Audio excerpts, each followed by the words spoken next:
Hello, Professor. Today I'll be going over whether Texas should raise its minimum wage to $12. We're going over the pros and cons.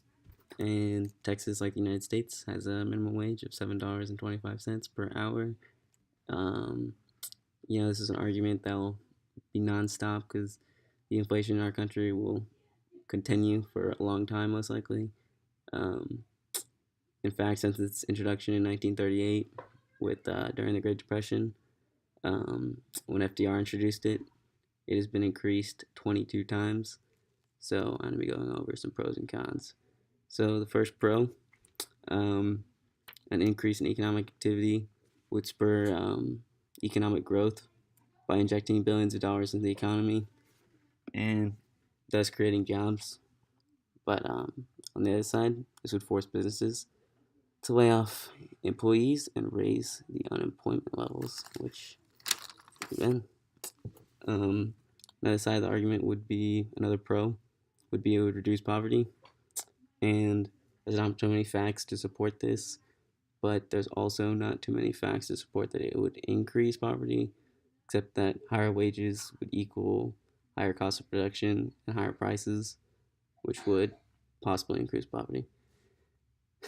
Another pro would be government welfare spendings would decrease, according to the Center of American Progress, reports that raising minimum wage to just 10.10, which is lower than our 12 that we are going over today, would shave $7.6 billion off our annual government spending on welfare programs, which would be a huge change.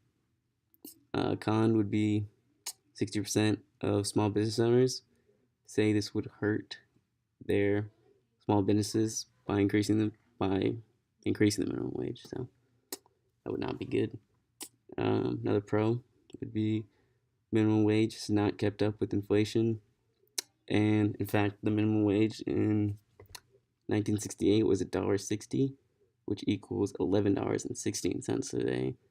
And we know that our minimum wage is $7.25, which is $4 lower than what the inflation was in 1968. Another con would be the result in an increase in price. No.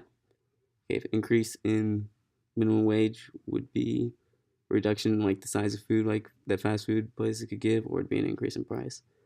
So some people say it would be a reduction in equality if minimum wage was increased, but on the other side, like teenagers and young adults would have a less opportunity of joining the workforce, which would also not be good. So I'd like to thank you for this video, and